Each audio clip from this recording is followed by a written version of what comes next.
Halo, kembali lagi bersama kita di podcast keempat Berpikir Ulang.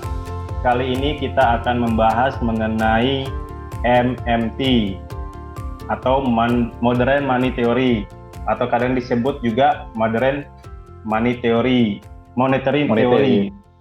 Ya, Jo, ini kenapa sih pengen diangkat masalah topik ini di podcast ini loh? Kayaknya ada yang ganggu perasaan lo. Iya, jadi saya kan MMT ini ya udah masuk ini sih apa pipeline gua untuk ngejelasin entah itu di series atau enggak di podcast ini. Tapi untuk masuk ke MMT ini kan butuh waktu ya. Jadi saya sih pengennya step by step kita jelasin dulu, terus kemudian MMT karena menurut gua sih MMT itu cukup advance gitu ya. Uh, Pembelajarannya MMT gitu. Jadi gue merasa untuk ya udahlah kayaknya ini mesti dilurusin deh. Jadi jangan sampai jadi miskonsepsi gitu tentang MMT. Jadi ini gue bawa ya. Jadi Ya, ini bisa boleh digedein langsung nggak? dijelasin aja ya. Jelasin aja, Jo. Screennya bisa digedein nggak, Jo? Screen gue. Nah ini kan buku. Ini buku MMT. Ini buku udah lama nih. Gue beli di Amazon. Jadi yang ini kalian nggak bakalan dapat di Indonesia. Jadi kalian mesti beli di Amazon atau di eBay gitu ya. Ini mungkin harganya sekitar 400.000. Jadi Modern Money Theory atau Modern Monetary Theory. Jadi sama aja. MMT itu boleh Modern Money Theory atau Modern Monetary Theory. Itu sama aja MMT. Oke, ini penulisnya adalah Randall Ray. Ini salah satu yang cukup menginspirasi saya, Randall Ray. Terus kemudian ini juga ada buku, ini juga saya beli juga. Ini Macroeconomics. Nah, ini isinya, ini textbook, ini based on MMT. Jadi teori ini berdasarkan MMT, walaupun judulnya di sini cuma makroekonomi, tapi ini banyak di dalamnya itu membahas tentang MMT. Ini juga saya beli di eBay, ini di Amazon. Mungkin harganya dirupiahin sekitar 1 juta. Jadi gua itu dari dulu itu udah ini gitu, udah belajar MMT gitu. Jadi di channel itu dia disebutkan bahwa bottom line-nya MMT itu adalah crowdfunding gitu, crowdfunding. Jadi crowdfunding itu kayak lu dikumpulin duitnya untuk bangun usaha gitu. Usaha UMKM. Kayak gitulah kira-kira begitu. Terus ntar bagi hasil kira-kira seperti itu. Nah, gue akan menjelaskan dan lu bakalan lihat itu sama sekali MMT tidak ada menjelaskan tentang hal itu sama sekali, nggak ada. Jadi 180%, 180 derajat itu beda banget gitu ya. Yang bakal gue jelasin ke lu gitu ya. Jadi gue seperti biasa ya. Gue pakai ini papan tulis ajaib lah. Papan tulis Doraemon gitu, ada gambar Doraemon. Papan tulis ajaib. Ayo lanjut. Ini kan dulu nyarinya yang nggak ada, cuman nemunya di mainan anak-anak gitu. Terus ya udahlah beli yang ini lah. Oke. Awalnya gue pengen jelasin ada yang namanya disebut dengan ini ya. Ini sebelum nanti gue jelasin ya kesimpulan MMT mungkin di belakang. Ada yang disebut dengan ini, bro, sectoral balances. Sectoral balances. Ini basic banget. Lu mau paham MMT, lu mesti paham namanya sectoral balances. Nah, ini orang banyak yang nggak paham gitu ya, sectoral balance. T kurang G ditambah M kurang X sama dengan 0. Oke. Nah, sekarang gini, kita pakai contoh-contoh ya. Misalnya di sini 4 ya. S kurang ini hasilnya 4. Misalnya 4. Terus kemudian misalnya ini T kurang D ini 2. Nah, yang dicari itu yang ini, M kurang X. Ini kan ketahuan kan hasilnya kan. Berarti ini adalah minus 6 kan, benar kan? 0 kan. Nah, minus 6 ini kan M kurang X ya, jadi impor kurang ekspor ya. Jadi sebenarnya ini kan kalau dibalik, kalau ekspor kurang impor, ini sebenarnya kan surplus sebenarnya. Ini kan gue balik ya, impor kurang ekspor. Hasilnya minus 6. Artinya sebenarnya ekspor kita lebih besar dibandingkan dengan impor kan. Jadi minus 6. Gua balik aja, gua balik. Sebenarnya ini positif. Kalau gua balik, kalau X kurang M itu sama dengan 6. Nah, ini berarti ya kan? Ini surplus. Ini kan surplus. Ini juga surplus. Ya kan? Jadi swasta surplus, government surplus, si apa? Ininya juga surplus, eksternal juga surplus. Oke, kita coba contoh lain ya. Contoh lain. Kalau misalnya di sini 4, ya kan? Di sini 2. Ini 0. Ya kan? Berarti kan di sini mesti minus 6. Ya kan, benar ya? Ya kan? Berarti di sini government-nya defisit. Defisit. Oke. Ini defisit juga. Ini defisit. Ini defisit kan. Kalau minus artinya kalau ini sini minus artinya surplus, kalau ini plus berarti artinya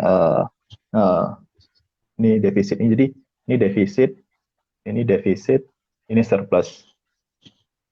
Oke. Nah, sekarang problemnya begini nih. Problemnya. Ini gua kasih case langsung ya Indonesia ya. Case Indonesia ya.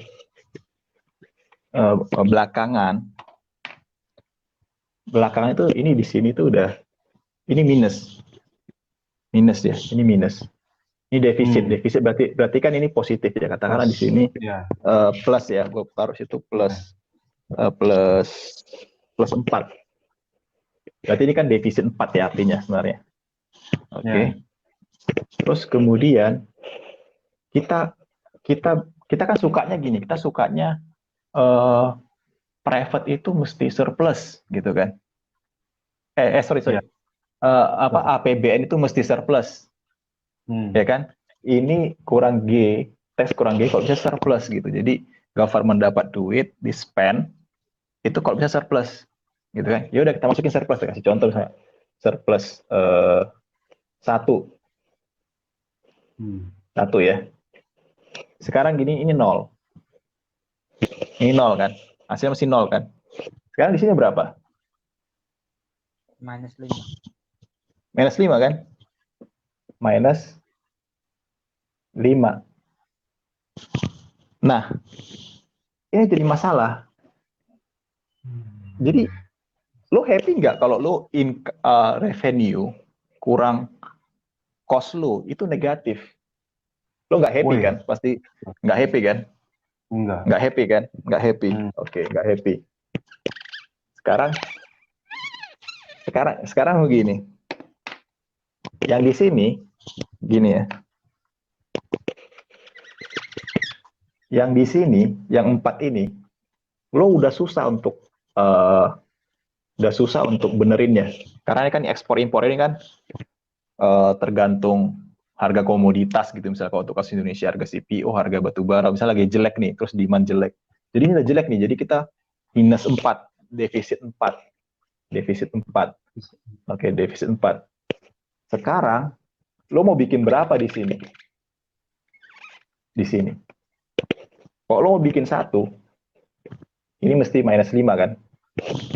Private susah gitu kan? Private susah. Lo mau bikin di sini misalnya sekarang ini defisit, misalnya pemerintah defisit minus 1. Ini kan jadi minus 4, masih defisit kan? Masih defisit kan? Minus 3. Minus 3. Minus 3. Masih defisit kan?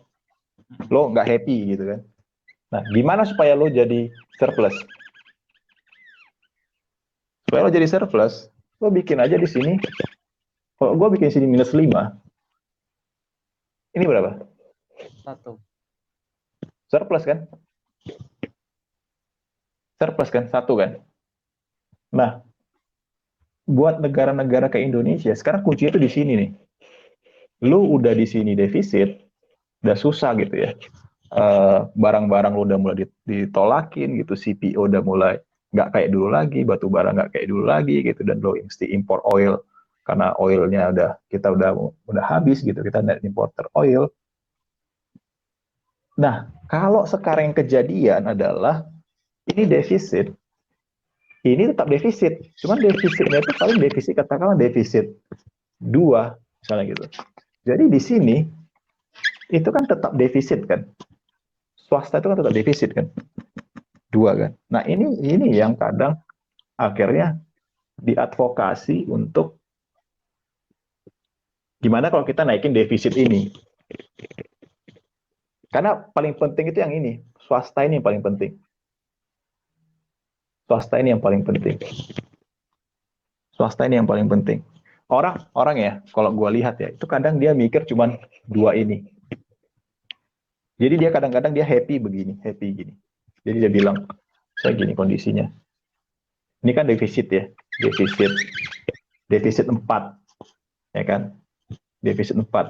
Terus katakanlah APBN-nya surplus 1 gitu, surplus 1. Terus dia bilang, wah kita nggak terlalu berat masalahnya, karena kita sebenarnya defisit kita cuma yang ini, katanya kan, defisit cuma yang ini masih surplus, yang ini masih surplus. Nah, dia nggak tahu ketika ini kejadian surplus begini, yang ini pasti defisit kan, ini kan pasti defisit 5 ya. Oh udah, ini kita ada defisit tapi pemerintah masih surplus gitu. Padahal nggak tahu ketika kejadiannya ini defisit, ini surplus, ini pasti defisit. Nggak mungkin nggak defisit. Ini pasti secara matematik lo mau gimana coba? Mau supaya ini nggak defisit? Pasti defisit kan? Ya kan pasti defisit. Nah itu adalah problemnya. Nah, gimana supaya surplus ya tadi? Ini kita naikin jadi lebih defisit lagi, misalnya jadi defisit 6 gitu kan. Ini kan jadi plus 2. Nah, inilah kemudian yang diadvokasi untuk, karena ini udah memburuk yang di swasta ini, ya inilah kita perlebar gitu, defisitnya itu diperlebar. Karena ini kan udah jelek kan, yang ini kan jelek kan Indonesia. Nah inilah kita justru lebih banyak defisitnya supaya swastanya jadi surplus gitu. Jadi itu salah satu pengantar teori. Nah kemudian disinilah kemudian pemerintah naikkan utang. Nah ini yang sering dikomplain sama masyarakat. Nah ya. ini salah satu dari poin daripada MMT. Nah Indonesia ini ya, gue cerita Indonesia. Tipikal Indonesia dulunya, atau enggak gini, summary-nya itu untuk menghasilkan private surplus itu ada beberapa cara. Pertama, ininya surplus, eksternal surplus ya, eksternal surplus, ya kan? Nah, yang ini government itu bisa minus nggak masalah, minus atau surplus nggak masalah, selama surplusnya ini bisa mengkompensasi surplusnya di sini. Paham nggak kira-kira? Misalnya gini, misalnya ini 4. Misalnya nih, sorry, ini kan defisit ya. Ya. Ini defisit ya. Kita ganti deh. katakanlah di sini minus 6. Berarti kan surplus kan, Indonesia sedang surplus misalnya gitu ya. Surplus Indonesia. Terus kalau gue buat surplus juga, ya nggak masalah. Gue bilang surplus 1. Nggak masalah dong. Di sini kan masih bisa surplus 5. 5 kan. 5 kan. Hmm. Oke. Tapi kalau gue bikin di sini surplusnya 7, itu kan jadi kacau. Ini kan jadi minus 1 kan.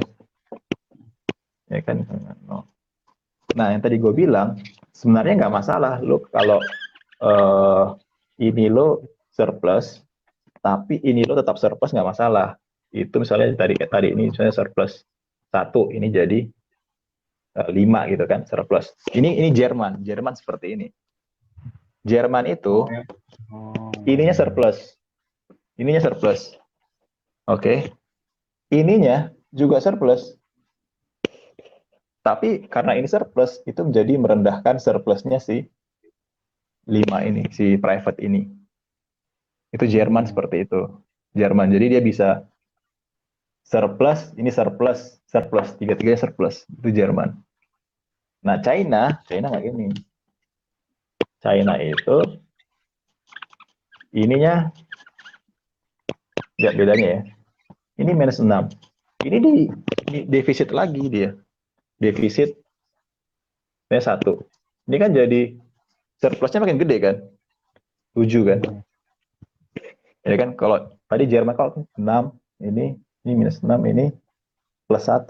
Jadi ini 5. Kalau Cina, dia tuh defisit justru di sini. Jadi intinya kalau lo makin defisitnya makin gede di sini, surplusnya makin gede di sini, ini lo makin diuntungkan. Wow. Ya kan, secara matematik begitu kan? Benar nggak? Ya. Nah, masalahnya di Indonesia, ini lo udah kacau. Tapi ini lo nggak mau lebarin defisitnya. Jadi ini ya defisit yang di sini, di private-nya. Nah, dulu Indonesia modelnya seperti ini. Modelnya, pokoknya Indonesia, itu modelnya Indonesia. Modelnya itu dia selalu yang mengakibatkan surplus di sini, yang buat surplus di sini, itu dulunya kalau ini surplus. Jadi kalau ekspor, dulu kan batu bara kan tinggi harganya kan. Batu bara tinggi. 2013 itu ya, yang lo bilang itu ya. CPO tinggi. Ini kan surplus. Nah, ini surplus, itu mengakibatkan ini surplus. Nah, masalahnya sekarang, kalau ini sekarang negatif, dan lu nggak mau gedein ini adalah jadi negatif.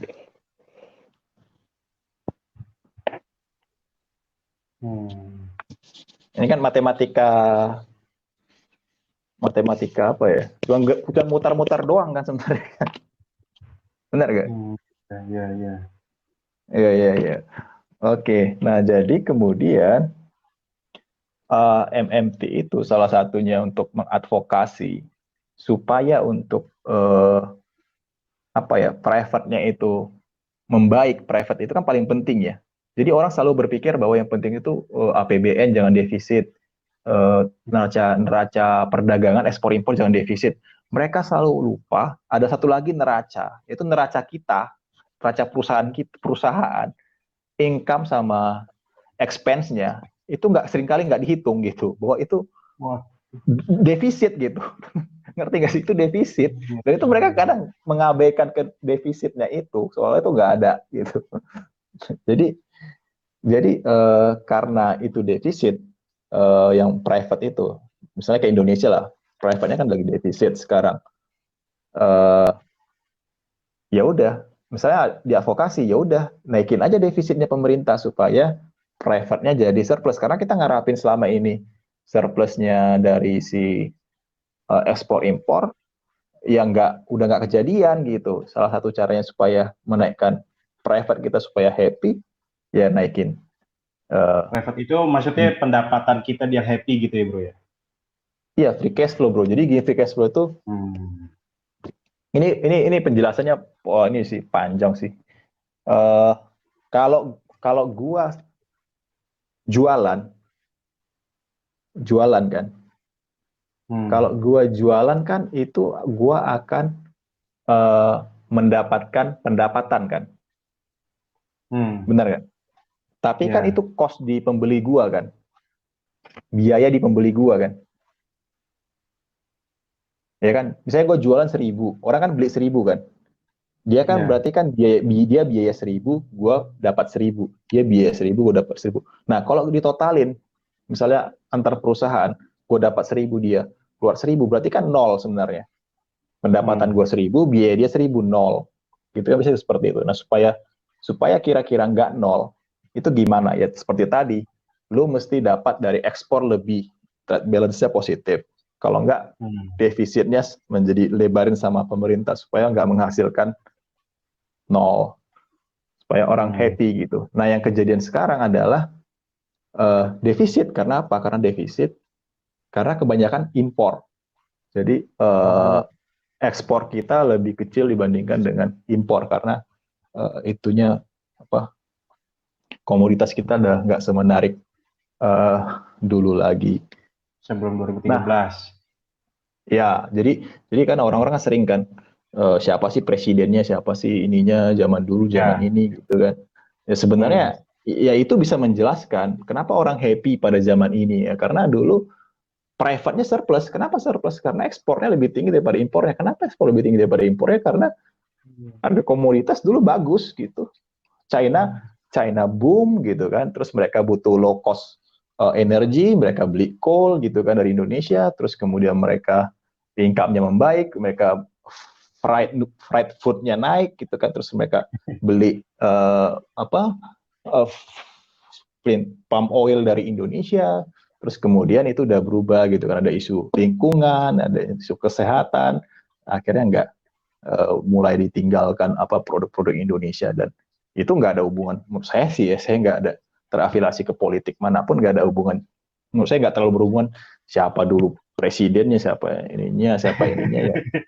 Ya kenyataannya seperti itu. Kita baca sectoral balances itu, nanti gue pengen bikin itu secara di series atau di podcast untuk menjelaskan detail itunya, masing-masing apa, private surplus itu pada tahun berapa sih? Oh ini surplus. Nah surplus itu karena apa sih?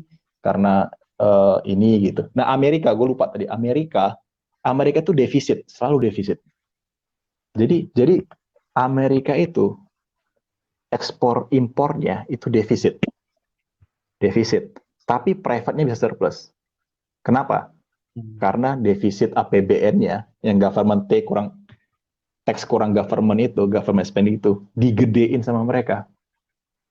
Nah, ini akan panjang sih ceritanya. Model ekonomi dunia itu seperti itu sekarang. Kenapa? Kenapa Amerika mesti defisit? Karena supaya nyebarin dolarnya ke global. Paham nggak? Kalau kalau misalnya Amerika itu impornya lebih gede dibandingkan ekspornya, artinya kan dia impor itu kan beli produk kan, beli Hmm. produk kan ya, beli produk kan. Ya. Ketika dia beli produk itu kan dia keluarin dolar kan, Ya. ya kan? Dia narik dolar dikit, misalnya dia narik Hmm. 100 impornya, sorry, dia ekspor 100 nih, ya kan? Dia Hmm. dapat 100 kan, narik 100 kan dari luar negeri kan, dolar-dolar yang udah ada itu. Terus kemudian dia dia ini lagi impor misalnya 150. Berarti kan dia keluarin lagi dolarnya untuk beli 150 itu kan. Berarti kan netnya itu ada tambahan di luar itu, justru nambah dolar 50 kan. Di dunia itu kan. Nah, itu cara uh, apa dolar itu menyebar gitu. Salah satunya paling besar caranya dolar itu menyebar itu dengan cara seperti itu. Nah, dia itu selalu defisit, tapi private-nya bisa surplus. Karena apa? Karena government-nya defisitnya dinaikkan. Nah, itu kalau Amerika gitu, modelnya dia surplus, tapi karena government-nya. Kalau Jerman, dia surplus karena ekspornya bagus banget, trade balance-nya bagus banget.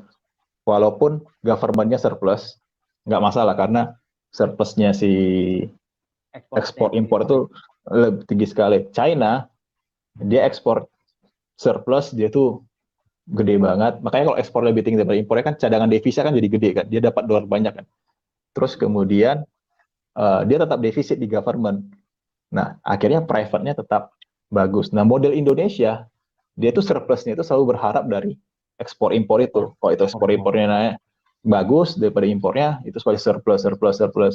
Tapi kalau lagi jelek ya kayak sekarang, private-nya jadi defisit. Nah, itu salah satunya diadvokasi. Ya gimana caranya kalau kita mau supaya masyarakat happy, kan orang kan secara ekonomi kan orang pengen masyarakatnya happy gitu kan.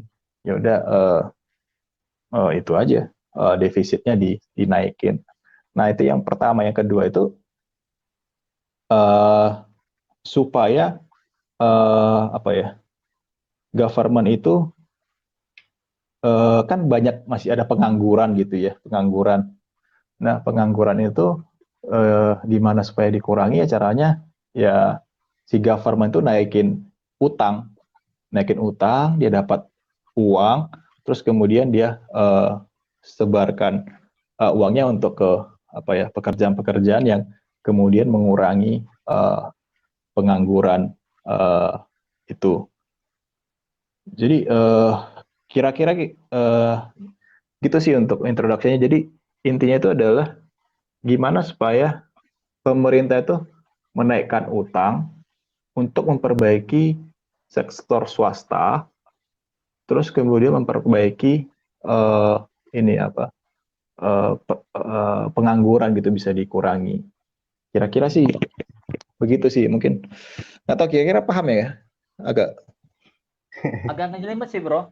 Tapi yang gue pengen tanya jelimet nih, gak? kalau kayak di Jerman sama di Amerika kan, mereka kan memang kalau Jerman memang karena dia ekspornya surplus kan. Kalau di Amerika memang dia sengaja memang sengaja importnya itu malah makin banyak, malah minus kan. Tapi government-nya malah diminusin lagi. Jadi si sektornya akan bisa jadi surplus. Nah, yang gue pengen tanya yang di pemerintah kita nih di Indonesia ini, kan memang kan kalau dari berita itu banyak banget pemerintah nambah utang. Nah, maksud gue dah gimana caranya sih kita nambah utang sebenarnya? Nggak nambah utang bisa. Nah, kayak Jerman. Kita nggak, sekarang kondisi pemerintah sekarang itu menambah hutang tuh gimana caranya? Mereka mana gitu saat ini? Nambah cara nambah utang. Oke. Jadi nambah utangnya itu gini caranya. Caranya itu adalah misalnya gini. Misalnya sekarang lu punya obligasi gitu ya. Punya obligasi. Jadi lu punya duit 1.000 dulunya. Terus lu sekarang lu beli obligasi pemerintah gitu kan. Ya udah sekarang lo pegang obligasi pemerintah gitu kan, si pemerintahnya dapat 1.000.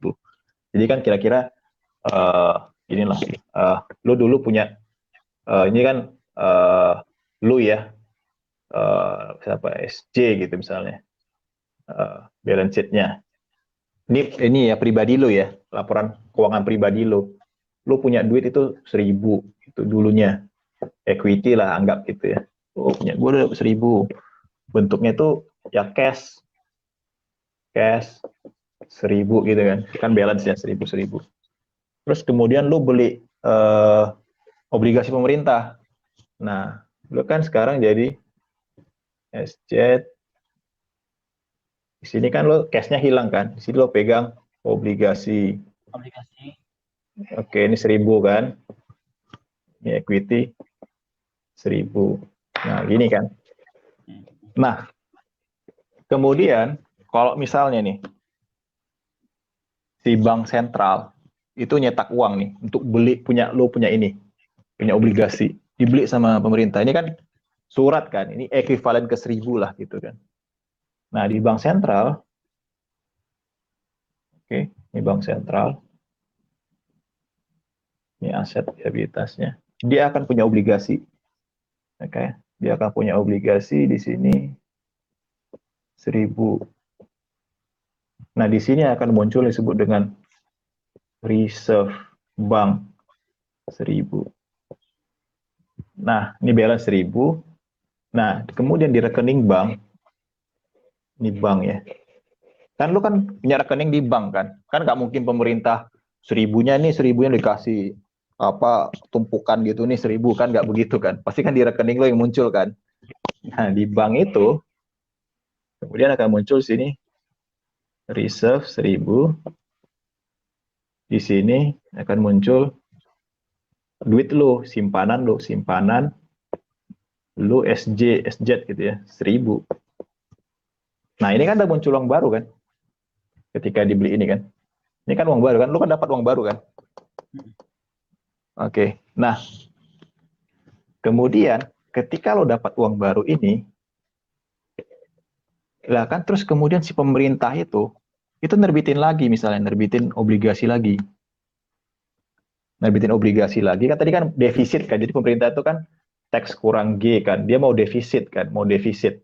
Jadi defisit artinya teksnya lebih kecil daripada G gitu kan ya.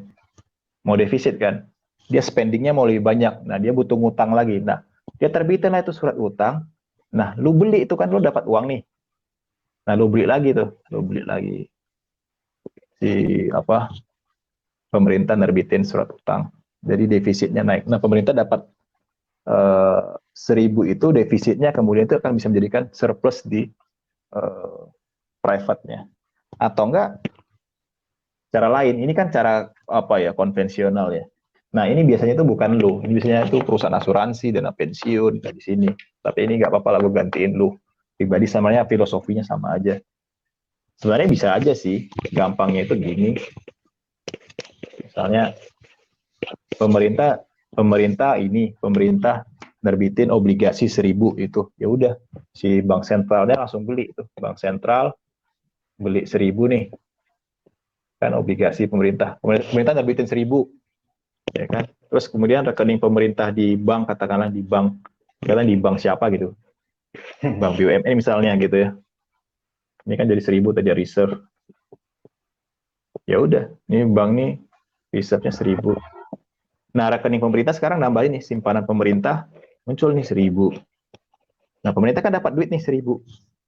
Nah, ya udah gini aja, dikreditkan uangnya, dicetak. Ini si bank sentral mencetak dari ketiadaan, out of nothing atau of ordinary, terus kemudian muncul di rekening si pemerintah 1000. Nah, ini kemudian menaikkan defisit gitu kan, pemerintah menaikkan defisit, government-nya spending-nya lebih gede dibandingkan teksnya karena dia dapat uang sekarang dari sini, dia bisa dapat teks dia dapat teks 2000, terus kemudian dia spendingnya 3000. Nah, selisihnya dari mana? Dari sini, dari ngutang. Nah, itulah cara pemerintah untuk naikin utang. Jadi mesti ada kerjasama antara bank sentral dengan pemerintah atau kementerian keuangan. Kira-kira sih begitu sih.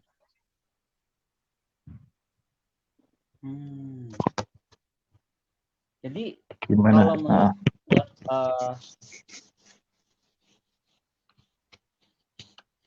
ya. Jadi kalau misalnya menurut lu itu MMT itu menyuruh kita untuk menaikkan utang dong? Iya. Atau membuat defisit pemerintah dengan konsep MMT yang lu jelasin itu? Iya, untuk beberapa kondisi yang dimungkinkan, iya, seperti itu, mesti menaikkan defisit. Karena ekspornya minus ya? Ya, satu yang berikutnya karena mungkin penganggurannya masih banyak, jadi mesti untuk mencapai level full employment-nya masih ada gitu. Jadi pemerintah turun tangan untuk menyelesaikan pengangguran itu dengan cara seperti itu. Nggak ada bahaya sama sekali apa kalau kan kita kan khawatir tuh kalau utang pemerintah tuh naik terus gitu. Oke. Jadi gini ya, tadi gue lupa di awal ya. Jadi MMT itu dia tuh menekankan, jadi MMT itu syaratnya bukan menekankan, jadi selalu kayak opsional menekankan ya, tapi ini keharusan gitu. MMT itu tuh utangnya itu rupiah, bukan rupiah apa? Domestic sovereign currency. Sovereign currency itu adalah sovereign currency itu artinya negara yang bisa mencetak mata uangnya sendiri. Iya. Jadi kalau lu memiliki uang sendiri, mata uang sendiri, lu nggak bakalan ada batas untuk mencetak uang dalam mata uang lu sendiri, itu nggak ada batas. Nah, lu itu nggak bakalan bisa default karena lu bisa mencetak terus-terusan mata uang lu sendiri. Jadi interest payment-nya berapa ya lu cetak lagi, interest payment-nya berapa, lu lu naik lagi, naik lagi gitu. Jadi kenapa perlu dinaikkan utang itu? Tapi dalam rupiah yaitu untuk menolong tadi, untuk menolong private sektornya, kemudian untuk mengurangi full employment. Tapi utang yang diterbitkan adalah mata uang domestik ya, bukan mata uang asing. Jadi kalau ada mata uang asing terbitkan itu bukan utang dalam mata uang asing, itu bukan MMT. Orang sering sekali sekarang salah paham gitu dengan nerbitin utang, ya udah terbitin utang dalam mata uang asing, itu bukan MMT, itu bukan syarat MMT, bukan seperti itu. Ini kelihatan agak aneh sih ngedengerinnya juga, ya kan? Orang Indonesia itu banyak kan nggak suka dengan utang yang naik, bro. Iya, iya, cuman ya tadi gitu, itu kan kayak apa ya, orang bilang kayak paradoks atau apa. Gini, pertanyaannya gini, lo nggak suka utang pemerintah naik, oke. Tadi kan seperti equation tadi ya. Sekarang lo udah punya trade balance-nya negatif, oke. Ya kan, trade balance negatif. Uh, private balance lo, sektor swasta, itu udah negatif, udah. Lo nggak happy kan? Wah, ini susah ini. Rejim ini susah lah gitu kan. Gua omset gue makin parah nih gitu kan. Omset makin jelek gitu kan gitu. Tapi utang juga naik, bro. Tapi utang tadi kayak gue cerita tadi ya, lo defisit lo itu kan bisa kan, yang ini defisit di apa, di eksternal, di government tuh defisit bisa kan. Tapi yang di sini itu tetap defisit karena apa? Karena defisit governmentnya kurang gede. Kebayangkan? Kurang gede. Tapi kan utang kan naik kan? Utang naik kan? Utang karena untuk naikin defisit itu kan. Nah kan orang kan nggak happy nih, udah ekonomi susah, omset jelek, utang naik gitu kan. Nah sekarang pilihannya apa nih? Ini kalau ada kondisinya begini, kalau eksternalnya jelek, ya kalau secara equation tadi ya mesti naikin utang lagi lebih tinggi supaya si private-nya itu jadi surplus gitu.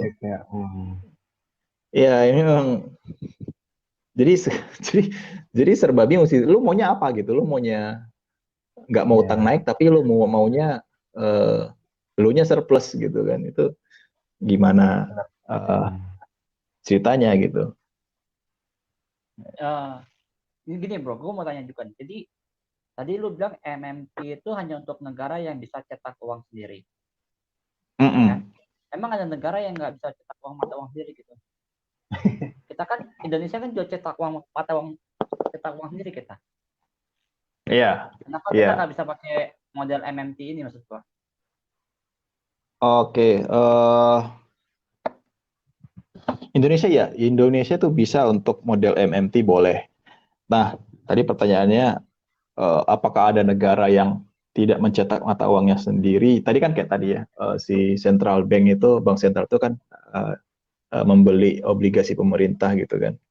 Ada. Itu adalah itu yang ya menjadi apa debat akademis lah gitu ya kira-kira. Itu di Eropa, Eurozone, negara-negara Eropa. Ya, kalau kita kan masih satu ya, pemerintah dengan bank sentral itu kan satu. Antara Bank Indonesia dengan pemerintah itu kan masih satu negara gitu kan. Ya kan, mereka tinggal kerjasama aja, gue mau naikin defisit nih, lo bantu dong, lo print money dong si bank sentralnya. Eropa nggak gitu, Eropa nggak begitu. Yang di Eurozone itu nggak seperti karena Eropa tuh nggak tahu kan siapa bank sentralnya? Cuman satu Iya. kan bank sentralnya, Bundesbank. bank sentral Eropa kan gitu. Jadi kalau kalau si Portugal, Itali gitu bermasalah gitu kan, ya kan, wah gue masalah nih, gue Hmm. pengangguran gue gede nih, gue mau ngurangin nih, terus gue private gue lagi susah nih gitu kan, gue Hmm. mau naikin defisit nih gitu kan. Kalau Indonesia kan tinggal oke, gue naikin defisit, gue kerjasama dengan si bank Bank sentral kan sentral. satu negara. Hmm. Kalau ini enggak, Hmm. itu akan ribet banget itu, dia kan gimana nih ECB nih bisa nggak bantu gitu kan, si ECB-nya kan Hmm. dikontrol sama ya kalau ya Jerman. orang tahu Jerman kan, jadi Iya. ya nggak bisa se, se, semudah itu gitu, jadi Oh. banyak banget itunya apa ya, layer-layernya lah gitu kan. Pernah dengar kan dulu Hmm. ketika ini susah mau nerbitin utang ini, misalnya Portugal, misalnya Itali, ECB nggak setuju gitu-gitu. Nah Hmm. itu sebut, maka itu bukan bukan sovereign currency. Jadi MMT itu nggak bisa apa ya diterapkan di negara-negara seperti Eurozone, itu nggak Hmm. bisa, itu masalah. Dan itu yang orang pengen debatin gitu. Kenapa mesti itu? Jadi mungkin sampai sekarang masih ada tuntutan itu supaya euro itu dihilangkan gitu, eurozone itu Hmm. dihilangkan gitu. Hmm. Tapi yang lain negara kayak Indonesia, kayak Jepang, kayak Amerika, Australia, China, yang semua yang bisa sovereign currency cetak mata uang sendiri, ya bisa menerapkan MMT negaranya. Gitu. Jadi, bro, Jadi ini jadi kan jadi ini kan gimana bro? ini apa namanya, orang Indonesia kan dibumbui dengan kalau misalnya nyetak uang tuh di YouTube, di channel-channel YouTube, bahkan di berita-berita kan dibahasnya sama ekonom-ekonom juga bilangnya kalau kita cetak uang yang banyak gitu bisa nanti kita bisa inflasi gitu ya kan. Kayak apakah mereka ngerti gitu bro masalahnya tentang ini gitu. Ada inflasi. Nah, inflasi itu gimana penjelasan lo tuh kok mereka bisa mendebak dengan kayak Zimbabwe gitu kayak gitu. Gimana tuh menurut lo? Iya gini bro, jadi textbook kita gitu ya, textbook itu Hmm. kalau kalian baca textbook itu, eh selalu dia selalu referensinya itu contohnya gitu, cetak uang banyak contohnya itu kejadian di Jerman dulu. Jadi ada apa sih nama Jerman dulu? Jerman gitu kan, hyperinflation karena Ya. defisitnya Hmm. dinaikin gitu kan. Terus kemudian Hmm. Zimbabwe Ya. cetak uang defisit naik, inflasi besar gitu, dan itu yang kemudian menjadi semacam empiris, bukti empiris bahwa naikin defisit akan menciptakan inflasi. Naikin defisit, naikin utang pemerintah akan naikin inflasi. Itu yang dipakai akhirnya seperti itu. Tapi Hmm. menurut gua itu adalah cherry picking gitu. Artinya lo ngambil sampel, tapi sampelnya itu lo pilih gitu. Lo pilih yang ini gitu. Kok lebih lama lagi itu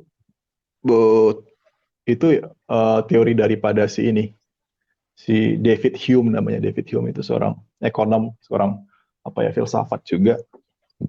Jadi dia tahun berapa ya itu, 1800 atau 1700-an, 1700-an ya. Jadi dia kayaknya lebih tua lagi di 1500-an. Eh itu temannya sih, itu David Hume itu temannya Adam Smith kalau kenal. Eh jadi dia itu ngamatin, kalau nggak salah itu di Spanyol gitu kan. Spanyol eh datang tuh emas dari, ya kan jajah Amerika kan, dapat emas, datang emas, terus kemudian pas emas masuk itu yang terjadi itu hanya kenaikan harga doang, kenaikan harga doang.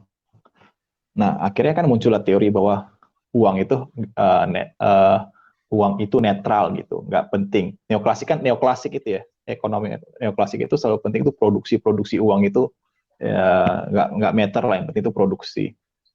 Uh, tapi cherry picknya gini. Nah, ada negara-negara yang defisitnya tinggi, tapi itu nggak menciptakan inflasi yang berarti Misalnya tuh kayak kejadian di Amerika pada Perang Dunia Kedua atau setelah Perang Dunia Kedua atau saya lupa. Itu defisit pemerintah itu. Jadi kok sekarang itu Indonesia kan kira-kira 3% ya defisitnya ya. Jadi defisit itu artinya gini, 3% artinya jumlah utang kita, kekurangan uang utang yang diterbitkan itu kekurangannya. Jadi revenue kurang, pajak dikurangin spending tadi, itu kekurangannya kira-kira 3% dari GDP yang Y tadi itu kan. Nih, di Amerika itu waktu itu sampai 25% defisit waktu Perang Dunia Kedua. Ada inflasi? Enggak. Bukan nggak ada inflasi, tapi apakah inflasi itu naik signifikan? Enggak. Kenapa? Karena ada mereka punya rencana yang baik gitu terhadap ketika ini defisit, gue punya rencana yang baik. Oh ini kesini, ini kesini. Ini jujur gue nggak terlalu pakar ya. Ini butuh kayak seni lah gitu untuk gimana caranya. Ini dibahas juga sih di MMT, tapi gue belum dalami lebih. Itu job garanti namanya. Belum dalami lebih lanjut. Tapi intinya itu mereka punya plan yang baik bahwa ketika mereka menciptakan defisit, mereka akan ngurangin ini, ngurangin akan masuk ke sektor yang masih defisit gitu, misalnya masih kekurangan, terus kemudian mengurangi pengangguran yang ini. Jadi ketika mempunyai plan yang baik, mereka tuh nggak akan menciptakan inflasi yang berarti gitu. Ini ya kalau gue bisa tambahkan, awalnya itu begini tuh. Itu teori siapa ya, saya lupa ya. Irving Fisher apa namanya. Jadi ada M kali V, P kali T. Ini adalah money, ya kan, money, ini velocity, ini price, ini transaction atau enggak volume. Ini kayak revenue lo punya harga berapa, lo punya jual barang berapa gitu kan, ya kan, harga jumlah barang, ini duit jumlah uang. Nah buat orang gitu kan, karena mikir kalau lo naikin yang M ini, dampaknya di mana? Dampaknya itu di sini naiknya. Selalu ini doang yang naik. P. Ya kan? Lo naikin ini yang naik. Kenapa kita nggak berpikir, lo naikin ini, bisa juga untuk naikin yang ini. Jadi price-nya itu nggak terlalu signifikan. Nah ini perlu lebih detail lagi sih untuk dipelajari. Gitu. Kira-kira sih gitu sih.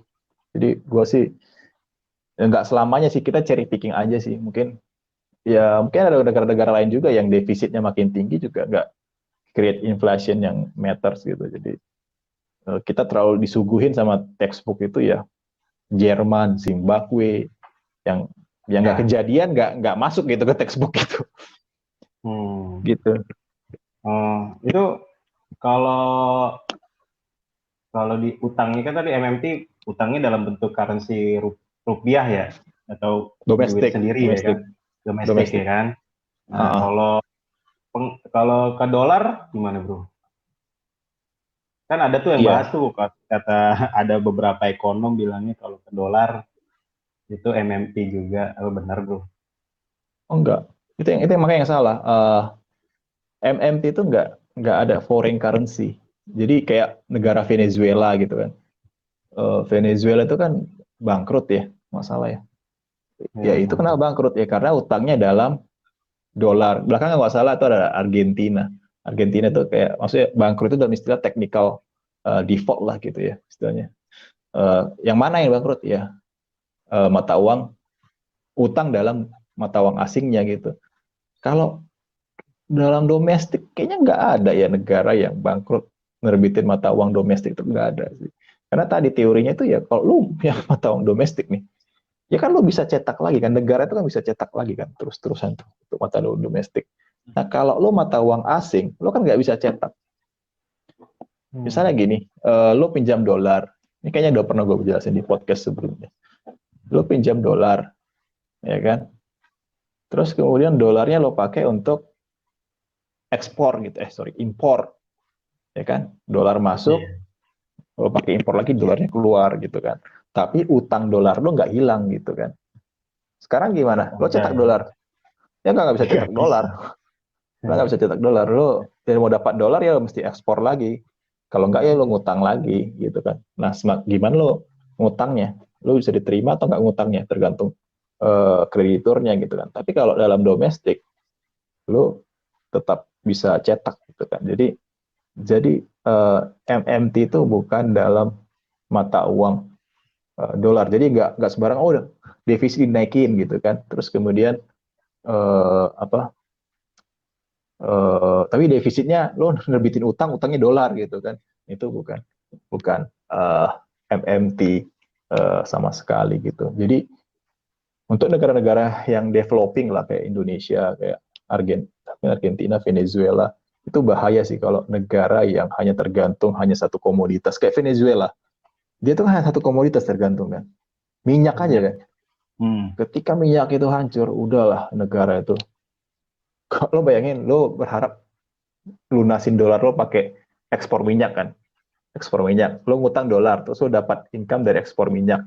Lo hanya sangat tergantung pada satu itu. Nah, itu bermasalah. Indonesia masih mending. Kita walaupun besar CPO sama coal gitu ya. Kita masih ada tekstil gitu. Kita masih ekspor barang-barang seperti itu gitu. Bahkan alat-alat chips mungkin ya sebagian, gua nggak lupa.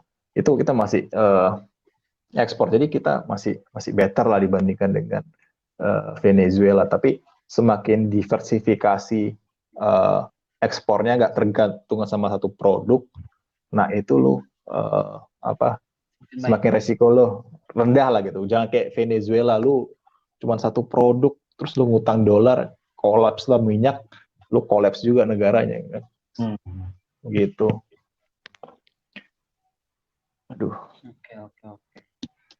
Jadi menurut lu pemerintah berarti bisa cetak uang sesuka hati dong, tanpa batas kan? Nah, itu dia tuh. Ada batasnya. Nah, ini juga sih orang-orang selalu mikir kan.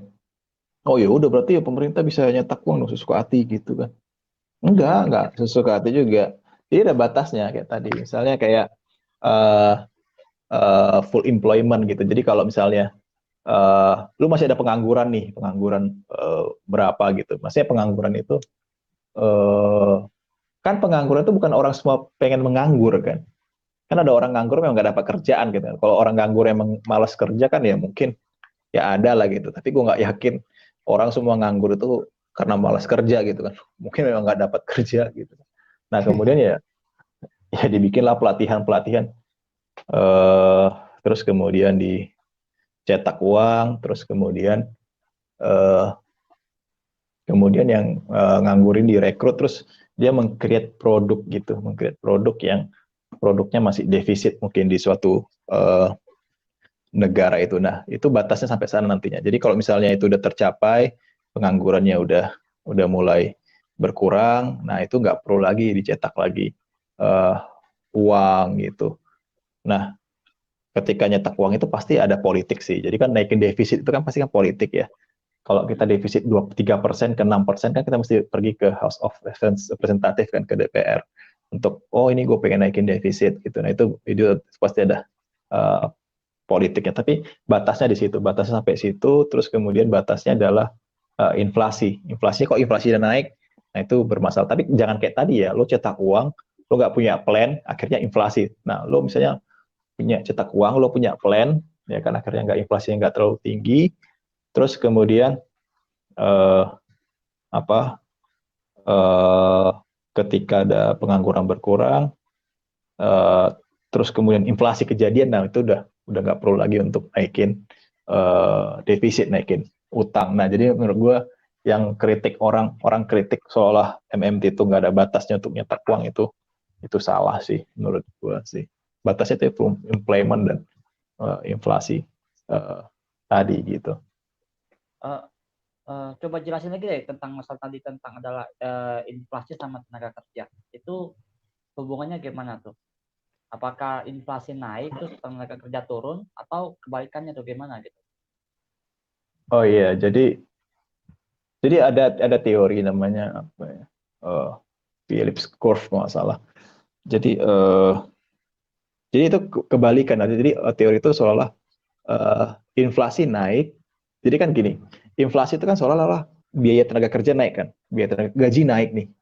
Nah untuk gaji naik, karena gaji naik, terus kemudian gue ngurangin dong karyawan gue gitu kan, gue ngurangin tenaga kerja gue gitu kan, akhirnya berhubungannya terbalik, kira-kira teorinya seperti itu. Nah belakangan tuh udah nggak terjadi lagi sih sebenarnya. Ketika apa ya, pengangguran turun sebenarnya, kayak di Amerika tuh inflasinya udah uh, nggak naik juga gitu kan, nggak berkebalikan juga. Intinya tadi sih, intinya adalah, tapi ini nggak sesederhana yang gue ngomongin ya. Intinya adalah negara itu, pemerintah itu punya plan terhadap defisit yang mereka naikkan gitu, punya plan dengan baik kemana itu dialokasikan, tidak sembarangan seperti kasus Jerman, Zimbabwe, bukan seperti itu, tapi punya plan dengan baik sehingga bisa menyerap tenaga kerja, terus kemudian tidak menghasilkan inflasi yang signifikan gitu. Tadi apa namanya dibilang kan bank sentral akan menyerap obligasi pemerintah ya. Bukannya kata pernah dengar kan BI itu kan bukannya ini apa ya, independen ya? Iya, benar. Ya benar. Tapi gini ya sih, menurut gue sih, gue nggak yakin yang namanya bank sentral itu independen beneran, itu nggak yakin. Karena mereka pasti bekerja sama ya, antara treasury atau Kementerian Keuangan dengan bank sentral tuh harus kolaborasi untuk mencapai satu tujuan yang sama. Mereka kan sama-sama di negara itu kan, jadi kan mereka harus berkolaborasi. Jadi menurut gue sih mungkin secara apa ya, secara tertulisnya iya gitu ya independen, tapi secara kenyataannya gue lebih percaya itu nggak independen sih, bank sentral. Dan mungkin secara prakteknya juga nggak seperti itu, yang udah kejadian yang berlalu juga nggak seperti itu, nggak ada yang independen. Bank sentral dia harus selalu mensupport pemerintahnya ketika membutuhkan defisit. Ketika kongresnya menyatakan, misalnya Amerika kongresnya menyatakan untuk menaikkan defisit, misalnya katakanlah dari 4% ke 7%, ya itu mesti disupport sama the Fed. Nggak mungkin the Fed-nya kok nggak support, dia pasti disupport sama the Fed. Jadi pastilah menurut gue sih nggak independen ya, bank sentral itu di setiap negara. Jadi kalau misalkan kasusnya di Indonesia nih bro, saat ini nih, apakah kita bisa menerapkan ini sistem MMT ini? Iya, gini, menurut gue sih bisa sih, bisa. Tapi yang perlu perhatikan adalah ketika kita meng-create defisit itu, menaikkan defisit, menaikkan utang, itu kan kekhawatirannya adalah apa ya, rupiah kan melemah khawatirnya, jadi akhirnya uang rupiah makin banyak, itu dianggap akan memperlamah rupiah. Tapi menurut gue, selama ini bisa di-manage dengan baik ya, misalnya kita meng-create suatu pekerjaan yang kemudian itu untuk mereplace import lah setidaknya, itu justru akan bagus. Terus kemudian kalau kita meng-create pekerjaan, kita naikin import, tapi kan di satu sisi kita naikin ekspor, misalnya balance, itu nggak terlalu bermasalah. Jadi sebenarnya apa ya, impor kita itu nggak terlalu terganggu. Jadi intinya sih seperti itu, gimana kita untuk memanage dengan baik supaya setidaknya kita nggak mengakibatkan trade defisit makin memburuk. Setidaknya ya samalah. Kemudian kalau bisa kita buat pekerjaan yang untuk menggantikan produk-produk impor, sehingga atau enggak bahkan kita untuk mengekspor gitu kan, mengekspor Nah ini PR banget sih sebenarnya, ini nggak semudah teori yang gue bilang ini. Itu PR banget karena kita harus kompetitif di unit cost-nya lebih murah.